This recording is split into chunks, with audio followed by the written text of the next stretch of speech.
Financial Post. New banks try to carve out a niche the big six don't already dominate in hyper-profitable business. So this is in reference to some new up-and-comers, right, in the financial services industry. Banking is a fantastic business to be in, if the latest round of earnings by Canada's big six banks is any indication.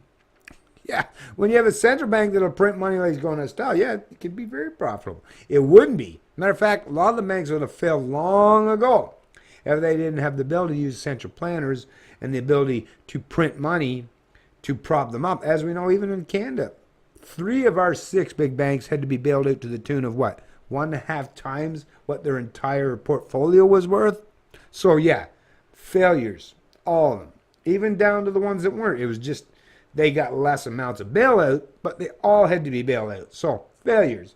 Bunch of failures telling you that how successful they are. But it's only because, like I say, they're not successful from proper business practices. They're successful from being able to be the controller and dominators on a board game called Monopoly, right? Where they get to set the rules.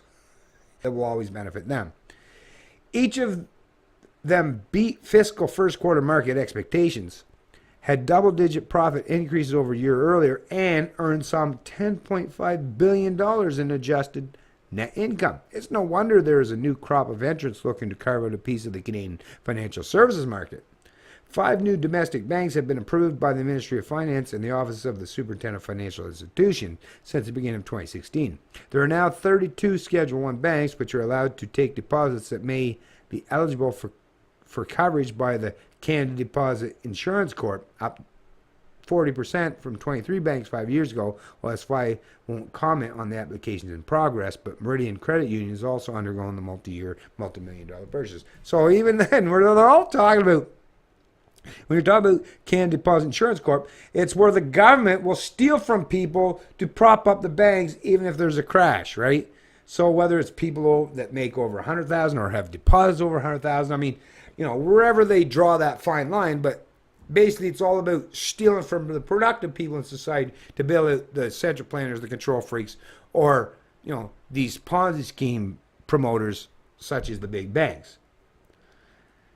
Yeah, actually, I don't even want to read much more into this article. I'll post a link to it in the description. Listen, when it comes to the banks, yes, even these new up-and-comers would be a better choice than the establishment fucks that keep using government power as a means to an end.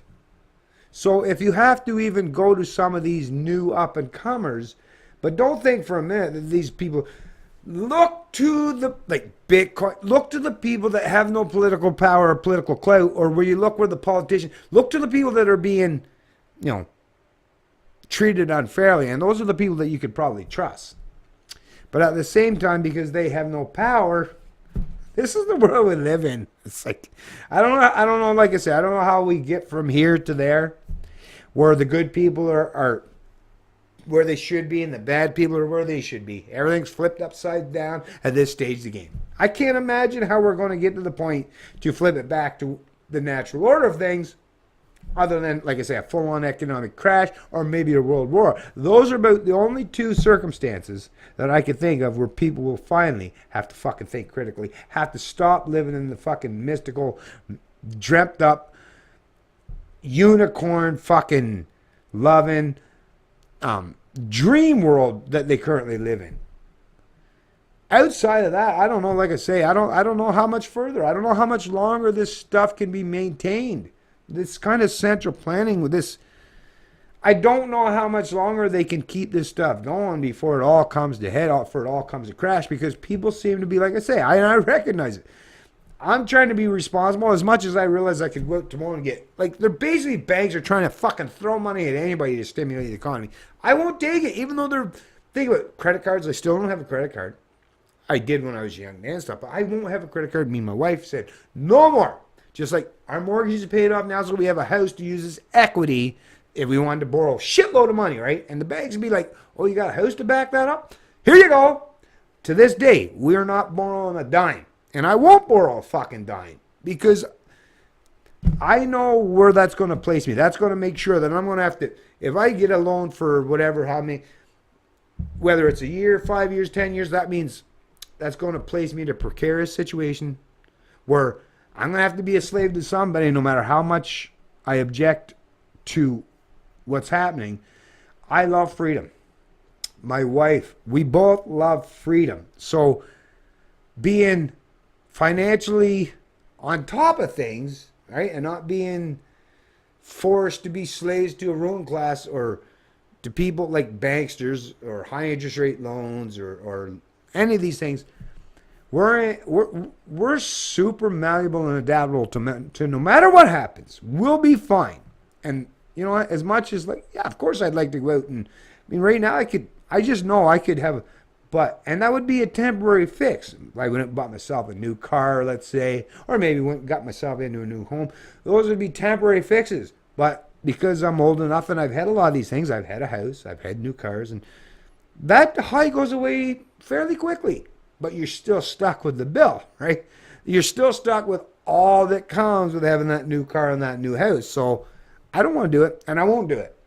And these bankers will never get, none of them, not the big wigs, not these new up-and-comers. Nobody's going to get my business. Like I say, I'm holding off till people fucking start becoming smarter, more economically astute. Because I'm not going to be the one that's going to be forced to bail you dumbasses out. I'll have nothing. There'll be nothing anybody. I don't have bank accounts where you can steal my money from, right? So if the economy crashed tomorrow, you can't steal my money.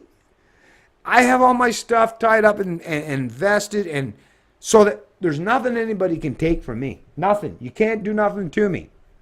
If the rest of the people in Canada got to be even closely 1/10 of where I am today, the government would have no power. That's where your power truly lies, in getting to a place in a position where I am, where nobody has any ability to dictate and control anything that you do. Now you can, like I said, it's all about, I'll put off, for now, I'll put off, like I say, and it's kind of sucks in my 40s that I have to put off this stuff now in the here and now when I could be really enjoying it till later on in life, but I keep myself in shape, so I'm hoping it'll happen within the next 5 or 10 years, and I'll still be able to enjoy it. Either way, yeah, you're not going to be forcing me into these Ponzi schemes. You won't be forcing a lot of us Canadians, because even the ones that would want to assume or accumulate more debt, they're so underwater now, right? They're so over leveraged now. Like I say, they're looking to people like myself to prop it up. We're not going to do it. Try as you may. We're not going to do it. We're not going to help you. Keep your Ponzi scheming amongst yourself. Keep your Ponzi schemes amongst yourselves. I don't want nothing to do with it. It's Canadian Libertarian, and I love liberty.